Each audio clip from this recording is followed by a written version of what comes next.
Okay, so assalamu alaikum to everyone. Hope so I'm audible and visible. आज की class में हम बात करने वाले हैं मसल कॉन्ट्रैक्शन से रिलेटेड जो प्रॉब्लम्स हैं, जो डिजीजेज हैं मसल मसल कॉन्ट्रैक्शन से रिलेटेड, जैसे क्रैम्स हो गए, स्पाज्म हो गया, मसल पुल हो गया, in each and everything, debt oxygen, muscle fatigue, ये सारी चीज़ें आज हम डिटेल में डिस्कस करेंगे। Okay, so starting with the नहीं, ये वाला लास्ट नहीं होगा, इसमें हमें एक चीज़ और रहती होगी, बोन और कार्टिलेज का जो स्ट्रक्चर है ना वो रहता है, तो वो इसमें इंक्लूडेड नहीं है, उसके ऊपर देखते हैं। ठीक है, सबसे पहले muscle contraction. Yes, muscle contraction किन किन चीज़ों पर डिपेंड करती है, राइट? तो तीन मेन फैक्टर्स हैं यहाँ पे हमारे पास मसल कॉन्ट्रैक्शन। ठीक है, मसल कॉन्ट्रैक्शन के ऊपर मेन तीन फैक्टर हैं हमारे पास। सबसे पहले हमारे पास नर्व इम्पल्स। ठीक है, तो मसल कॉन्ट्रैक्शन के लिए एक अच्छी फोर्सफुल और अच्छी मसल कॉन्ट्रैक्शन के लिए हमें क्या चाहिए? एक अच्छी नर्व इम्पल्स चाहिए होती है। ठीक है, और हमने देखा था ना कि जो स्केलेटल मसल्स हैं वो किसके कंट्रोल में है? ऑटोनॉमिक नर्वस सिस्टम के कंट्रोल में है। तो ऑटोनॉमिक नर्वस सिस्टम से आता है क्या? एक स्ट्रॉन्ग नर्व इम्पल्स। सॉरी, मैंने गलत बता दिया। स्केलेटल मसल्स किसकी कॉन्ट्रैक्शन में होते हैं? सोमैटिक नर्वस सिस्टम के कॉन्ट्रैक्शन में होते हैं। ठीक है, सोमैटिक नर्वस सिस्टम के कॉन्ट्रैक्शन में होते हैं। सोमैटिक नर्वस सिस्टम के अंदर इन्फ्लुएंस काम करते हैं ये, और इसके लिए हमें एक बहुत अच्छी नर्व इम्पल्स चाहिए होती है। ठीक है, दूसरे नंबर पे एनर्जी। अब मसल कॉन्ट्रैक्शन के लिए एनर्जी भी बहुत ज़रूरी है। और तीसरे नंबर पे कैल्शियम आइंस, कैल्शियम आयन का होना भी बहुत ज़्यादा ज़रूरी है। ये तीन मेन फैक्टर्स हैं जो कि हमारे मसल कॉन्ट्रैक्शन में कंट्रीब्यूट करते हैं। अब वन बाय वन देखते हैं सबको। सबसे पहले देखें तो नर्व इम्पल्स। तो नर्व इम्पल्स आपको पता है कहाँ से कहाँ आती है भाई? ये देखिए, आप लोगों का ब्रेन है, सेंट्रल नर्वस सिस्टम, और सेंट्रल नर्वस सिस्टम में आप लोगों को वो नर्वस सिस्टम जिसे हम सोमैटिक नर्वस सिस्टम कहते हैं, वो क्या करता है? एक पूरा का पूरा नर्व इम्पल्स जाता है मसल के पास और फिर मसल कॉन्ट्रैक्ट करना स्टार्ट करता है। अगर नर्व इम्पल्स नहीं होगा तो मसल कॉन्ट्रैक्शन नहीं होगी। फॉर एग्जांपल, आप लोगों ने देखा होगा कई बार जो पोलियो के पेशेंट्स होते हैं, उनकी जो वन साइड होती है बॉडी की, वो बिल्कुल काम नहीं करती या हाथ काम नहीं करता, तो वो नर्वस सिस्टम का इन्फ्लुएंस खत्म हो जाता है वहां पे, इसीलिए कॉन्ट्रैक्शन या उनका मूवमेंट नहीं हो पाती। सिमिलरली आप लोगों ने देखा होगा जिन लोगों को पैरालिसिस हो जाता है, फालिज या स्ट्रोक, ह्यूमरेज, तो ब्रेन का वो पार्ट डैमेज हो जाता है जो स्केलेटल मसल की कॉन्ट्रैक्शन को कंट्रोल करता है। तो इस वजह से वो वाला पर्टिकुलर जो स्पेसिफिक पार्ट होता है जिसको हमारा नर्वस सिस्टम कंट्रोल करता है, वो काम करना छोड़ देता है। ठीक है, तो इस तरह से हमारे पास नर्व इम्पल्स बहुत ज़रूरी होती है। वंस नर्व इम्पल्स नहीं होगी तो फिर मसल बिल्कुल एकदम रिजिड हो जाएंगे। ठीक है, और फिर क्या होगा? हमारे पास कॉन्ट्रैक्शन नहीं हो पाएगी। ये पहला वाला पॉइंट क्लियर है सब लोगों को, नर्व इम्पल्स वाला? यस, एग्जैक्टली ऐसा ही है मुजीब। पैरालिसिस में क्या होता है? आपका आपके ब्रेन के ऊपर फॉर एग्जांपल दो कंडीशन हो जाती है ना, या स्ट्रोक या ह्यूमरेज। तो आपका ब्रेन का वो पर्टिकुलर पार्ट डैमेज हो गया, या वो नर्व डैमेज हो गई है, या कोई सी भी चीज़ डैमेज हो गई है, तो आप मसल के पास पूरी की पूरी क्या नहीं जा रही? नर्व जा ही नहीं रही। ठीक है, तो उसके पास मैसेज ही नहीं जा रहा कॉन्ट्रैक्शन का, तो वो क्या कॉन्ट्रैक्ट करेगा? ठीक है, यहाँ पे देखें, ये एक्सॉन टर्मिनल आप लोगों को नजर आ रहा होगा। ये एक्सॉन टर्मिनल से ये देखें, ये देखो नर्व इम्पल्स इधर से इधर आई और इधर से इधर आएगी। तो नर्व इम्पल्स सबसे ज़रूरी है किसके लिए? मसल कॉन्ट्रैक्शन के लिए। नर्व इम्पल्स नहीं होगी तो मसल कॉन्ट्रैक्शन नहीं होगी।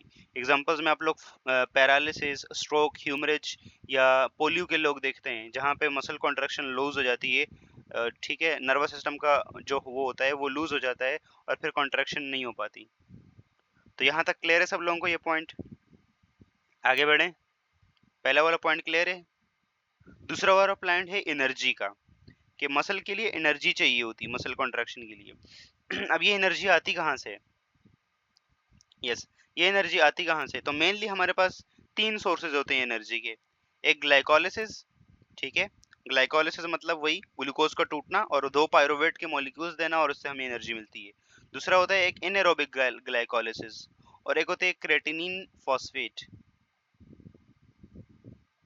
ठीक है, तो मसल कॉन्ट्रैक्शन में हमें एनर्जी की ज़रूरत है, और वो हमें कहाँ कहाँ से मिल रही है भाई? क्रेटिनिन फॉस्फेट से मिल रही है, और एरोबिक और एनारोबिक ग्लाइकोलिसिस से, मतलब यहाँ से ग्लूकोज होगा उससे मिलेगी। और साथ साथ में एक और भी है कि ग्लाइकोजन भी स्टोर रहता है ना मसल्स के अंदर, ग्लाइकोजन। तो ग्लाइकोजन से भी हमें एनर्जी मिलती है। तो ये 3-4 सोर्सेज होते हैं मसल एनर्जी के, ठीक है। सबसे ज़्यादा जो सोर्स है ना वो है केराटिन फॉस्फेट। केराटिन फॉस्फेट से अच्छी खासी एनर्जी हमें मिलती है, ठीक है। ठीक है, ये केराटिन फॉस्फेट क्या बनाएगा? ये सब के सब हमारे पास एटीपी देंगे हमें, और एटीपी मसल कॉन्ट्रैक्शन में यूज होती है। हमने जब कॉन्ट्रैक्शन पढ़ रहे थे तो मायोसिन हेड जो है, जो कि एक एटीपीएस की तरह काम करता है, तो वो अपने पावर के लिए, अपने आप को सीधा एरेक्ट करने के लिए, एनर्जाइज्ड करने के लिए क्या करता है? एटीपी का यूज करता है। तो एटीपी मसल कॉन्ट्रैक्शन के लिए बहुत ज्यादा जरूरी है। और ये एटीपी कहाँ कहाँ से आ रही है? ग्लाइकोजन से आ सकती है। ये जो दो सोर्सेज हैं, ग्लाइकोलिसिस बोल रहा है, ये ग्लूकोज से आता है डायरेक्ट, ठीक है। और ग्लाइकोजन मसल्स के अंदर स्टोर रहता है, ग्लाइकोजन, ठीक है। आप लोगों को पढ़ाया था कि जब हमारे पास बॉडी में फैट स्टेट होती है, जब बहुत ज्यादा खा लेते हैं तो उस सिचुएशन में क्या होता है, ग्लाइकोजन हमारी बॉडी में डिपॉजिट होना स्टार्ट हो जाता है, मसल्स और लिवर के अंदर। तो ग्लूकोज वैसे ही हमारे पास होता है। तो ये ग्लूकोज ग्लाइकोलिसिस के थ्रू, एनारोबिक ग्लाइकोलिसिस के थ्रू हमें एनर्जी देगा। सिमिलरली ये ग्लाइकोजन भी इसी तरह से एनर्जी देगा, और ये केराटिन फॉस्फेट भी देगा, ठीक है। ये सब के सब हमें एटीपी की फॉर्म में एनर्जी देंगे, और ये मसल कॉन्ट्रैक्शन के लिए बहुत ज़्यादा ज़रूरी है, ठीक है। Mehak Bashir Khan, welcome to the Noon Academy. यहाँ तक सब लोगों को क्लियर है? मेजोरिटी 2-3 स्टूडेंट्स आज की क्लास में न्यू है, वेलकम। और सबसे ज़्यादा एनर्जी कहाँ से आती है? केराटिन फॉस्फेट से, ठीक है। केराटिन फॉस्फेट से अच्छी खासी एनर्जी आती है। ये देखें, ग्लाइकोजन से, ग्लूकोज से। तो ये 3 सोर्सेज हैं मेन, ठीक हो गया? ओके। तीसरी बात थी कैल्शियम आइंस। तो कैल्शियम आइंस का होना भी जरूरी है मसल कॉन्ट्रैक्शन के लिए। ये कैल्शियम आइन नहीं होगा तो मसल कॉन्ट्रैक्शन नहीं होगी, ठीक है। अब ये मसल कॉन्ट्रैक्शन क्यों नहीं होगी? तो मसल कॉन्ट्रैक्शन इसलिए नहीं होगी, ये देखें हमारे पास यहाँ पे जो थिन फिलामेंट्स हैं, थिन फिलामेंट्स, ये इनके ऊपर कैल्शियम बाइंड करते हैं ना आके, और ये अपने अपनी जगह से ये ट्रोपोनिन और ट्रोपोमायोसिन को अपनी जगह से हटाते हैं, जिसकी वजह से एक्टिव साइट्स ये देखो नजर आ रही हो, मायोसिन बाइंडिंग साइट नजर आ रही है आप लोगों को, छोटी छोटी। ये कैल्शियम आके बाइंड होता है किसके ऊपर? ट्रोपोनिन के ऊपर। ट्रोपोनिन के ऊपर जैसे ही बाइंड होता है तो ये ट्रोपोमायोसिन, ये जो पूरा ऐसे लड़ी है, ये अपनी जगह से हट जाती है, और नीचे देखिए एक्टिन की एक्टिव साइट्स एक्सपोज हो जाती हैं, और फिर हमारे पास क्या होता है, यहाँ पे मसल कॉन्ट्रैक्शन स्टार्ट होती है, ठीक है। तो अगर ये कैल्शियम नहीं होगा तो ये अपनी जगह से हटेंगे नहीं जी। कैल्शियम जो है वो ट्रोपोनिन से बाइंड होता है, और ट्रोपोमायोसिन जो होता है ना, ये जो लड़ी है, ये अपनी जगह से हटती है, और फिर एक्टिव साइट्स एक्सपोज होती हैं। और जब एक्टिव साइट एक्सपोज होती हैं तो फिर हमारे पास क्या होता है? हमारे पास क्रॉस ब्रिज बनता है। क्रॉस ब्रिज बनने के बाद मसल कॉन्ट्रैक्शन होती है, ठीक है। तो कैल्शियम इस तरह से काम करता है। तो ये 3 मेन फैक्टर थे मसल कॉन्ट्रैक्शन के। एक चीज है, ये जो कैल्शियम स्टोर कहाँ होता है? तो कैल्शियम कहाँ स्टोर होता है? जो सार्कोमेयर के कहाँ, कौन सी जगह पे स्टोर होता है? स्पेशलाइज्ड टाइप के क्या होते हैं कैल्शियम की स्टोरेज के लिए? एंडोप्लाज्मिक रेटिकुलम, जिन्हें हम क्या कहते हैं? सार्कोप्लाज्मिक रेटिकुलम कहते हैं, ठीक है। ये चीज अपने पास नोट करें कि जो कैल्शियम होता है, ये मसल सेल के अंदर, ये जो मसल फाइबर होता है, या सार्कोमेयर के अंदर जो स्पेशलाइज्ड टाइप के एंडोप्लाज्मिक रेटिकुलम होते हैं, उन्हें हम क्या कहते हैं? Sarcoplasmic reticulum. ये सार्कोप्लाज्मिक रेटिकुलम के अंदर स्टोर रहता है, ठीक है। तो ये चीज अपने पास नोट कर लें, ठीक है। यहाँ तक क्लियर है सब लोगों को? आगे बढ़ा जाए? यहाँ तक क्रिस्टल क्लियर? ओके, आगे बढ़ते हैं। आगे है हमारे पास ऑल और नन रिस्पॉन्स, और ऑल और नन प्रिंसिपल भी बोलते हैं इसे। All or none principal, all or none response, all or none पता नहीं क्या क्या। तो इसका क्या है, all or none rule or all or none principle? तो ऑल और नन प्रिंसिपल देखें क्या बोल रहा है। All or none principle, a muscle fibre either contract completely or does not contract at all, ठीक है। यहाँ पे कोई पार्शियल कॉन्ट्रैक्शन नहीं होती, ठीक है। या तो मसल कॉन्ट्रैक्ट करता है या नहीं करता, बीच वाली कोई सिचुएशन नहीं होती। अज्यूम करो इधर ये मसल कॉन्ट्रैक्शन है, ठीक है। इधर बिल्कुल मसल रिलैक्स स्टेट में है, इधर रिलैक्स स्टेट में है, इधर कॉन्ट्रैक्शन है, ठीक है। तो इधर इंटरमीडिएट वाली कोई स्टेज नहीं होती कि थोड़ा कॉन्ट्रैक्ट करे और थोड़ा रिलैक्स करे, ऐसा कुछ नहीं होता। या तो मसल कंप्लीटली कॉन्ट्रैक्ट करता है या कंप्लीटली रिलैक्स करता है। इस बीच वाले, ये दोगला नहीं है, बीच वाली सिचुएशन नहीं है इसकी कोई। जैसे आप लोगों के दोस्त होते हैं ना, तो वो कई बार आपके दुश्मन के साथ भी उतना ही बराबर और आपके साथ भी उतना ही बराबर, मतलब बीच का आदमी होता है वो। लेकिन कुछ लोग होते हैं कि वो या तो सिर्फ आपकी साइड हो गए या तो सिर्फ आपके दुश्मन की साइड होंगे। तो सेम यहाँ पे भी मसल कॉन्ट्रैक्शन में ये है कि या तो मसल कॉन्ट्रैक्शन होगी या मसल कॉन्ट्रैक्शन नहीं होगी, बस दैट्स इट। ये वाला प्रिंसिपल समझ आ गया सब लोगों को, या स्ट्रेट फॉरवर्ड भाई, बीच में कोई मसला ही नहीं है, सीधा सीधा सीधा सीधा मना कर देंगे, कॉन्ट्रैक्शन नहीं है तो नहीं है भाई, है तो फिर है। Clear? When motor unit is stimulated all the fibres contract at the same time. जो मोटर यूनिट होती है ना, मोटर यूनिट मतलब नर्वस सिस्टम की जो इनर्वेशंस होती हैं, मतलब नर्व इम्पल्स की जो वो होती हैं, वो जब स्टिमुलेट होती है ना, तो मसल के सारे जो फाइबर्स होते हैं वो कॉन्ट्रैक्ट करते हैं एक सेम टाइम के ऊपर। The total force exerted by the muscle depend on the number of activated motor units. हाँ, एक चीज है, इसी से एक क्वेश्चन अराइज होता है कि अगर हमारे पास ये चीज है, या तो मसल कंप्लीटली कॉन्ट्रैक्ट करेगा या फिर बिल्कुल रिलैक्स रहेगा। तो फिर एक चीज जरा यहाँ पे क्वेश्चन में दिमाग में ये चीज आती है कि यहाँ देखो, इसको जानते हैं सब लोग, इस क्रिकेटर को जानते हैं सब लोग, कौन है? शोएब अख्तर। इतनी तेज गेंद करते थे, वर्ल्ड रिकॉर्ड बनाया हुआ है। और एक छोटी सी मुन्नी सी नन्नी सी मुन्नी है, एक साइड से ये बॉल फेंक रही है और एक साइड से ये शोएब अख्तर बॉल फेंक रहे हैं, किसकी बॉल तेज जाएगी?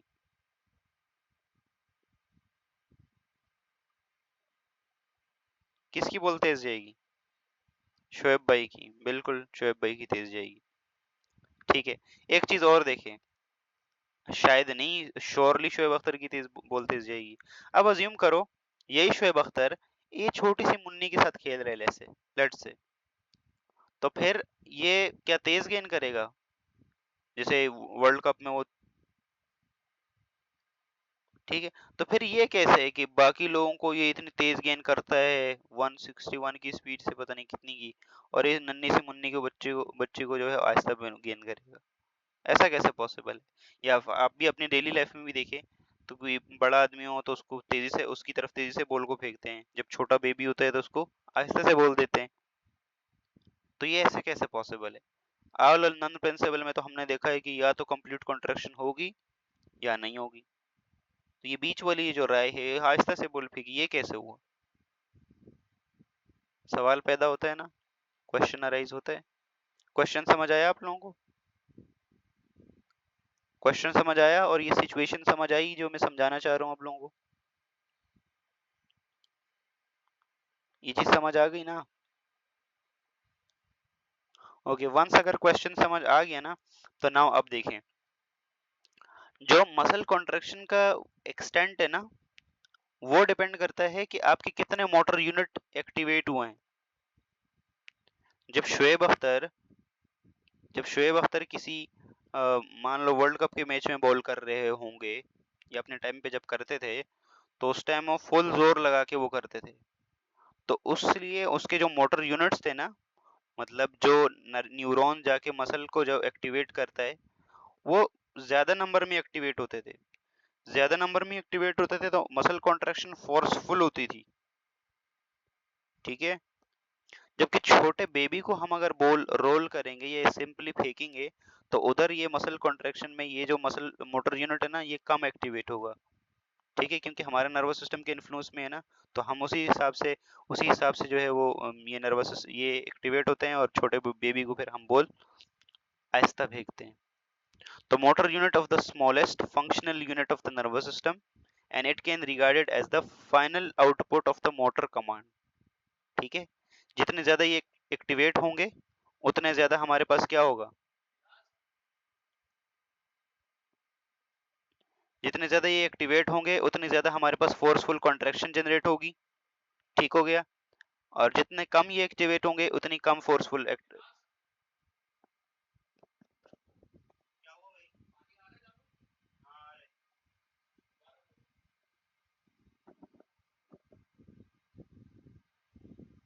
यहाँ तक क्लियर है सब लोगों को? यहाँ तक सब लोगों को क्लियर है? ओके, ओके, तो ये मोटर यूनिट वाली कहानी क्लियर है, और छोटे बच्चों को बोल कैसे रोल करेंगे और उस पे कैसे डिपेंड करते हैं, क्लियर ना सब चीज। ओके चले भाई, दैट्स गुड। आगे बढ़ते हैं अब बात करते हैं मसल फटीग की। अच्छा, बाय द वे कल हमारी क्लास चल रही थी, तो एक स्टूडेंट को ये मसल फटीग का नहीं पता था। तो आप लोगों ने सुना होगा ना नॉर्मल फटीग, क्या फटीग पड़ गई यार दिन। तो वो मसल फटीग को नॉर्मल फटीग से कंपेयर कर रहे थे। एक फटीग होता है और एक फटीग होता है, फटीग। क्या फटीग ले ली भाई अपने सर। तो ये कौन सी फटीग है? नहीं, वीकनेस ये तो अलग चीज है। मसल फटीग का मतलब ये है, मसल फटीग का कि हमारे पास मसल थक गए हैं, ठीक है। फटीग का मतलब थकावट ही होती है, ठीक है। लेकिन एक फटीग, वो दूसरा वर्ड आप लोगों ने नहीं सुना कभी? क्या फटीग में हाथ डाल रहे हो यार? नॉर्मल लेमैन लैंग्वेज में नहीं बोलते? नहीं सुना आप लोगों ने? यार अक्सर ये बोलते हैं भाई, बड़े बोलते हैं अजीब फटीग है, अजीब ये है, अजीब वो है। आपकी फटीग ही नहीं खत्म हो रही। तो वो फटीग अलग है, ये फटीग अलग है, ठीक है। सुना है, ओके। ओके चलें भाई, हम इस वाले फटीग की बात करते हैं। अब वो वाला फटीग कुछ ने सुना नहीं है, चलें कोई बात नहीं। तो ये फटीग क्या है भाई? फटीग का मतलब मसल थक जाना, ठीक है, मसल का थक जाना। और हमने ये चीज पढ़ी थी अपने उस टॉपिक में कि यस, मसल, जो मसल फटीग होती है हमारे पास, वो कार्डियक मसल कभी फटीग नहीं होते, वो कभी नहीं थकते। तो बाय बर्थ वो कॉन्ट्रैक्शन स्टार्ट करते हैं और टेल डेथ वो आपका साथ देते हैं। स्मूथ मसल भी कभी फटीग नहीं होता उनमें, ठीक है। ये सिर्फ स्केलेटल मसल हैं जिनमें ये फटीग वाला मसला आता है, ठीक है। और ये कैसे होता है, तो अभी ये भी देख लेते हैं। तो जब आप लोग कोई हैवी एक्सरसाइज करते हैं ना, ये देखें, तो उस पर्टिकुलर जगह पे आप लोगों को पेन होता है, या फिर आप लोग देखो चलते हैं टांगों में दर्द होता है, ठीक है। ये हैवी एक्सरसाइज कर रहे हैं तो पूरा ना पेन पेन। तो ये क्यों होता है? तो जब आप हैवी एक्सरसाइज करते हैं या चलते हैं या रनिंग कर रहे हैं, कुछ भी कर रहे हैं, तो उससे क्या होता है, उससे ये होता है कि आपकी बॉडी में क्या होता है, अब मसल को ज्यादा एनर्जी चाहिए, क्योंकि मसल कॉन्ट्रैक्ट कर रहे हैं बार बार, तो एनर्जी ज्यादा चाहिए। जब एनर्जी ज्यादा चाहिए ना मसल्स को, तो अब क्या होता है कि हमारे मसल्स के अंदर, पता है आपको एनर्जी कैसे बनती है? ग्लूकोज से डायरेक्ट क्या बनता है? ग्लूकोज से हमारे पास, यस, आप लोगों ने ग्लाइकोलाइसिस तो पढ़ा होगा ना, एरोबिक रिस्पायरेशन और एनारोबिक रिस्पायरेशन पढ़ी होगी ना। तो ग्लाइकोलाइसिस होता है, ठीक है। ग्लाइकोलाइसिस से ग्लूकोज से पायरुवेट बनता है, ठीक है। ये नॉर्मल सिचुएशन में है। लेकिन जब हमारे पास क्या होता है, हमें हेवी एक्सरसाइज कर रहे हैं या कुछ भी भाग रहे हैं, रनिंग कर रहे हैं, एक्स वाई जी कुछ भी कर रहे हैं, तो उस केस में क्या होता है, ऑक्सीजन बॉडी में थोड़ी कम हो जाती है, तभी तो हम तेजी से सांस लेते हैं। तो फिर ग्लूकोज जो है वो एक और मॉलिक्यूल में कन्वर्ट होता है, जिसे हम लैक्टेट कहते हैं, ठीक है। लैक्टिक एसिड बनता है, यस, लैक्टेट। और ये जो लैक्टेट बनने का प्रोसेस होता है, इसमें एनारोबिक रिस्पायरेशन आ जाती है, ठीक है। तो मसल की देखो ना, एनर्जी एनर्जी की रिक्वायरमेंट को फुलफिल करने के लिए मसल दोनों तरह से वो रिस्पायरेशन कर रहे हैं, एरोबिक भी एनारोबिक भी। और एनारोबिक रिस्पायरेशन का एंड प्रोडक्ट होता है लैक्टेट, और ये लैक्टेट जाके मसल्स में डिपॉजिट होता है। और इसी लैक्टेट की वजह से क्या होता है, इस लैक्टेट की वजह से हमें मसल फटीग होता है, हमारे मसल्स थक जाते हैं। ठीक हो गया, ये पॉइंट क्लियर है सब लोगों को? बाद में जब आप लोग एक्सरसाइज कर लेते हैं कुछ भी, ये देखें, ये आप लोगों का मसल है, तो ये लैक्टेट बन गया। ये लैक्टेट बाद में ब्लड ब्लड में आता है, और ब्लड से लिवर में आता है, और लिवर से इसको दोबारा से ग्लूकोज में कन्वर्ट कर दिया जाता है, ठीक है। तो कुछ देर के बाद आप लोग देखें, एक्सरसाइज के कुछ देर बाद जब आप लोग रेस्ट करते हैं, तो ये लैक्टिक एसिड खत्म हो जाता है और आपकी फटीग दोबारा खत्म। Yes, lactic acid during exercise बनता है, या सीवियर मसल कॉन्ट्रैक्शन जब होता है उस वक्त बनता है। ठीक हो गया, यहाँ तक क्लियर है ना? ये देखें हम लोगों के पास, देखो, ग्लाइकोलिसिस, पायरोविक एसिड, ये नॉर्मल प्रोसेस है, इससे एटीपी बनता है और हमें मसल कॉन्ट्रैक्शन होती है। लेकिन जब हम बहुत ज़्यादा वो करेंगे मसल कॉन्ट्रैक्शन, तो साथ-साथ में देखो ऑक्सीजन की कमी पड़ जाएगी और लैक्टिक एसिड भी बनना स्टार्ट हो जाएगा। और लैक्टिक एसिड बनना स्टार्ट हो जाएगा तो हमारे पास ये मसल में जमा होना स्टार्ट हो जाएगा, जिसकी वजह से क्या होगा, मसल फटीग हो जाएगा। ठीक है, यहाँ तक क्लियर है सब लोगों को? यहाँ तक क्लियर है? और एक चीज़ और है,